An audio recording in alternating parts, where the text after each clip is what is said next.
Formalism ആണ് നമ്മുടെ ഇന്നത്തെ ടോപ്പിക്ക്. സെന്റ് പീറ്റേഴ്സ്ബർഗ് അതുപോലെ മോസ്കോയിൽ ജനറേറ്റ് ചെയ്ത ഒരു ലിറ്റററി തിയറിയാണ്. ലിറ്റററി തിയറി ആൻഡ് അനാലിസിസ് ആണ് ഫോർമാലിസം എന്ന് പറയുന്നത്. ന്യൂ ക്രിറ്റിസിസം പോലെ തന്നെയാണ്, പക്ഷെ മോസ്കോയിലും സെന്റ് പീറ്റേഴ്സ്ബർഗിലാണ് ഇത് ആദ്യമായിട്ട് ഒറിജിനേറ്റ് ചെയ്യുന്നതെന്നാണ് പറയുന്നത്. At first, the opponents of the movement of Russian formalism applied the term formalism. അപ്പോൾ റഷ്യൻ ഫോർമാലിസ്റ്റുകളാണ് ആദ്യമായിട്ട് ഫോർമലിസം എന്നുള്ള ടേം യൂസ് ചെയ്യുന്നത്. So it's focus on the formal patterns and the technical device of literature to the exclusion of its subject matter and social values. എന്താണ് അതിന് ഏതൊരു വർക്കിനും അതിന്റെ ടെക്നിക്കൽ ടേംസ് ഒക്കെ ഒഴിവാക്കി ഫോർമൽ പാറ്റേൺസ് മാത്രം ഫോക്കസ് ചെയ്യുക. ഓക്കെ, അതാണ് അതിന്റെ ഇമ്പോർട്ടൻസ് എന്ന് പറയുന്നത്. എന്തൊക്കെയാണോ ഇതിന്റെ ടെക്നിക്കൽ ആയിട്ടുള്ള ഡിവൈസുകൾ.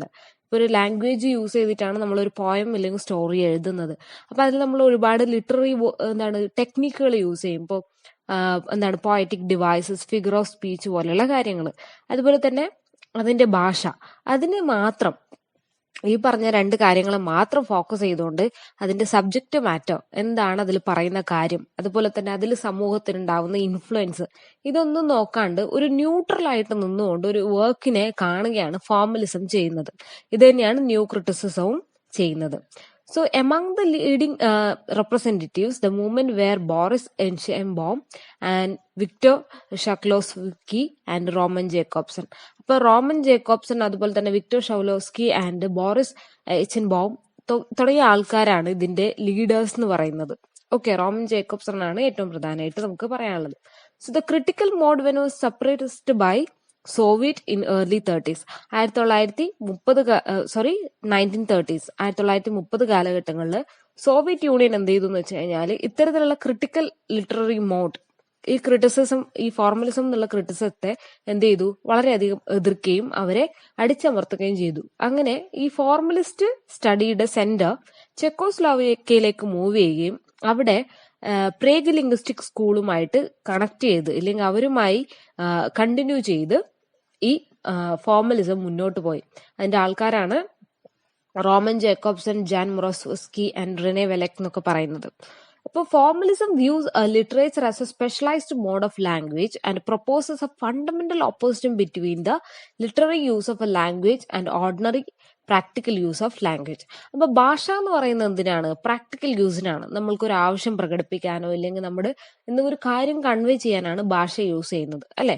അപ്പോൾ ഫോർമലിസത്തിൽ ഭാഷയെ ഭാഷയായിട്ട് കാണാനാണ് ശ്രമിക്കുന്നത്. അല്ലാണ്ട് അതിന്റെ എന്താണ് അതിലെ സബ്ജക്ട് മാറ്റേഴ്സ്, അതിന്റെ സോഷ്യൽ എക്കണോമിക് കോണ്ടെക്സ്റ്റ് എന്താണെന്നൊന്നല്ല നോക്കുന്നത്. ഭാഷ എന്ന് പറയുന്നത് ഓർഡിനറി പേഴ്സൺസിന്റെ ലാംഗ്വേജ് ആണ്, ഓരോ വ്യക്തികളുടെയും ഭാഷയാണ്. അപ്പൊ അതിനെ അങ്ങനെ കാണുക എന്നുള്ളതാണ് ഇതുകൊണ്ട് ഉദ്ദേശിക്കുന്നത്. പ്രാക്ടിക്കൽ യൂസ് ഓഫ് ലാംഗ്വേജിനാണ് ഇമ്പോർട്ടൻസ് കൊടുക്കുന്നത്. So it conceives the central function of an ordinary language to communicate the auditors a message or an information by the reference to the world existing outside of the language. ഒരു ഭാഷ എന്ന് പറയുന്നത് communicate ചെയ്യാൻ വേണ്ടിയിട്ടാണ് use ചെയ്യുന്നത്. സാധാരണ ഒരു വ്യക്തി ഭാഷ യൂസ് ചെയ്യുന്നത് എന്താണ്? ടു കമ്മ്യൂണിക്കേറ്റ് ഹിസ് ഓഡിറ്റേഴ്സ്, തന്നെ കേൾക്കുന്നവരിലേക്ക് ഒരു കാര്യം എത്തിക്കാനാണ് ശ്രമിക്കുന്നത്. ലോകത്തിലെ കാര്യങ്ങളെ റെഫറൻസ് ചെയ്തുകൊണ്ടാണ് ഒരു കാര്യം നമ്മൾ മറ്റൊരു വ്യക്തിയോട് പറയുന്നത്. അപ്പോൾ അത് മാത്രം ഫോക്കസ് ചെയ്യുക എന്നുള്ളതാണ് ഇതിൽ ഉദ്ദേശിക്കുന്നത്. അപ്പൊ literary language to be self focused. അപ്പൊ ഭാഷ എങ്ങനെയാണെങ്കിലും നമ്മൾ ലിറ്ററേച്ചർ എന്ന് പറയുന്നത് സെൽഫ് ഫോക്കസ്ഡ് ആണ്. അതിൽ തന്നെ ഒതുങ്ങി നിൽക്കേണ്ട അല്ലെങ്കിൽ അതിനെ തന്നെ ഫോക്കസ് ചെയ്യുന്നതാണ് പറയുന്നത്. So its function is not to convey information by making extrinsic references, but offer the reader a special mode of experience by drawing attention to its formal features, that is qualities and internal relations of its linguistic sign themselves. അപ്പോൾ ഒരു ലിറ്ററേച്ചറിന്റെ ലക്ഷ്യം എന്ന് പറയുന്നത് അല്ലെങ്കിൽ ഒരു വർക്കിന്റെ ലക്ഷ്യം എന്ന് പറയുന്നത് ഇൻഫർമേഷൻസ് കൺവേ ചെയ്യാന്ന് മാത്രമല്ല. Not to convey information by making extrinsic reference. ഒരുപാട് റെഫറൻസുകൾ കൊടുത്ത് ആളുകളിലേക്ക് ഒരു ഇൻഫർമേഷൻ പാസ് ചെയ്യാന്നുള്ളതല്ല ലിറ്ററേച്ചറിന്റെ ദൗത്യം എന്ന് പറയുന്നത്. Actually it should be an experience by drawing attention to formal features.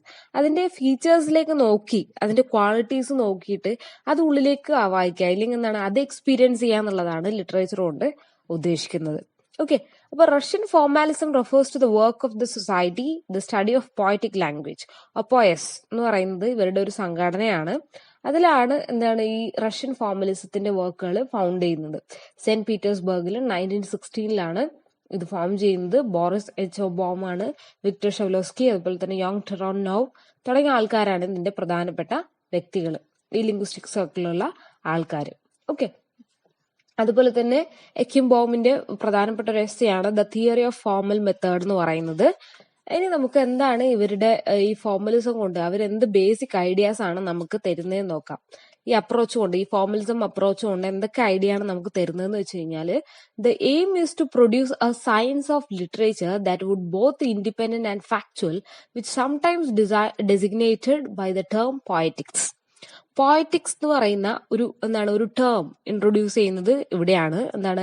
അവർ പറയുന്നത് ലിറ്ററേച്ചർ എന്ന് പറയുന്ന science of literature that would both independent and factual. ഓരോ കൃതികളും, നമ്മൾ വായിക്കുന്ന ഓരോ പുസ്തകങ്ങളും ഇൻഡിപെൻഡന്റ് ആയിരിക്കണം, അതിലെ അർത്ഥങ്ങൾ അതിൽ തന്നെ ഫില്ല് ചെയ്യപ്പെടുന്നതായിരിക്കണം, അതുപോലെ തന്നെ അത് ഫാക്ച്വൽ ആയിരിക്കണം എന്നാണ് പറയുന്നത്. നമ്മൾ മറ്റെന്തോ ഒന്നിനോട് റെഫറൻസ് ചെയ്ത് നമ്മൾ വായിക്കേണ്ട ആവശ്യമില്ല, ആ ബുക്കിൽ നിന്ന് തന്നെ നമുക്ക് എല്ലാം കിട്ടണം എന്നുള്ള അർത്ഥമാണ് ഫോർമലിസത്തിലെ പോയറ്റിക്സ് കൊണ്ട് ഉദ്ദേശിക്കുന്നത്. Since literature is made of language, linguistics will be a fundamental element of science of literature. Linguistics എന്ന് പറയുന്നത് എന്താണ്? ലിറ്ററേച്ചറിന്റെ ശാസ്ത്രത്തിൽ, ലിറ്ററേച്ചർ എന്ന ശാസ്ത്രത്തിലെ ഫണ്ടമെന്റൽ ആയിട്ടുള്ള കാര്യമാണ് ലിംഗ്വിസ്റ്റിക്സ്. ലിംഗ്വിസ്റ്റിക്സ് എന്ന് വെച്ചാൽ ഭാഷ തന്നെയാണ്, ഭാഷയെക്കുറിച്ചുള്ള പഠനമാണ്. അപ്പൊ ലിറ്ററേച്ചറിലെ ഭാഷ എന്ന് പറയുന്നത് ഏറ്റവും പ്രധാനപ്പെട്ട ബേസിക് ആയിട്ടുള്ള കാര്യം തന്നെയാണെന്നാണ് പറയുന്നത്. Literature is autonomous from external condition in the sense of literary language is distinct from ordinary issues of language, not least it because not entirely communicative.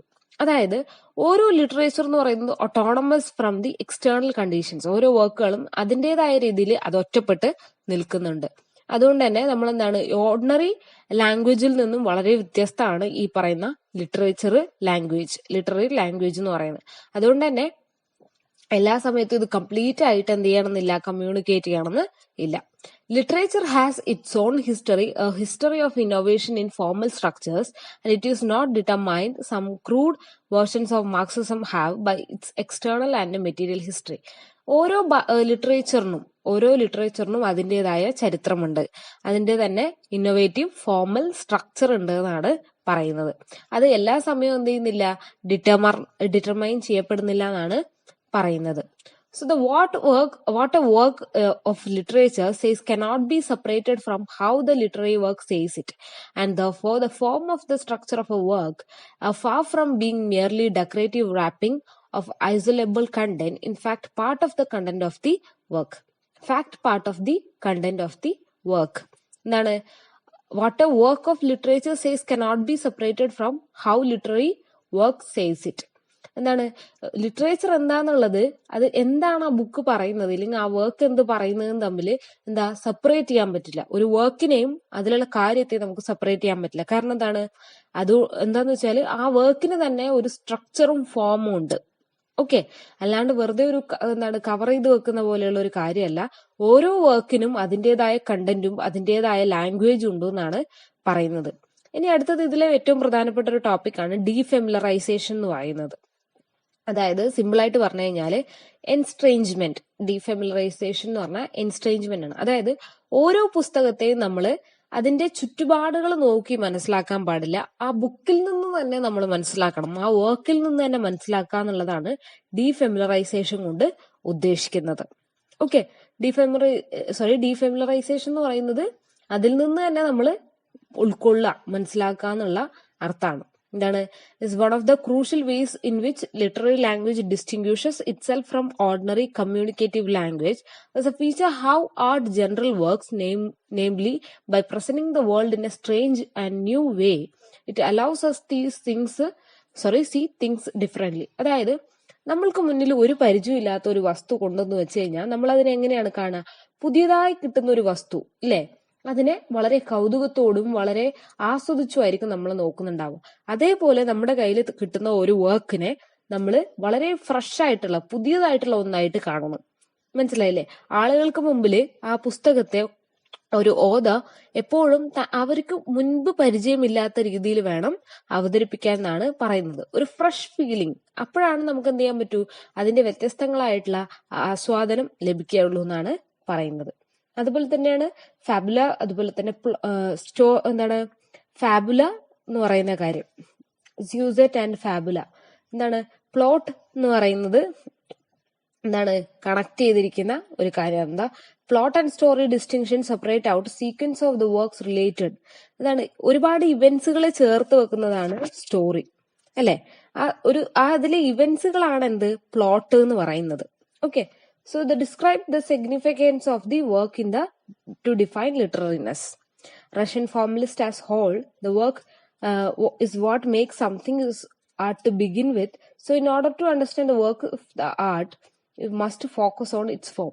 അപ്പോൾ ഒരു പുസ്തകം മനസ്സിലാവണമെങ്കിൽ നമ്മൾ അതിന്റെ ഘടനയിലേക്ക് ഇല്ലെങ്കിൽ അതിന്റെ ഫോമിലേക്കാണ് നോക്കേണ്ടത്, അല്ലാണ്ട് നമ്മൾ മറ്റു പലതുമായിട്ട് കണക്ട് ചെയ്തിട്ട് നോക്കിയിട്ട് ഒരു കാര്യമില്ല എന്നാണ് ഫോർമലിസം പറയുന്നത്. ഓക്കെ, ഇതാണ് ഫോർമലിസം കൊണ്ട് ഉദ്ദേശിക്കുന്നത്. എല്ലാവർക്കും മനസ്സിലായെന്ന് വിചാരിക്കുന്നു. Thank you.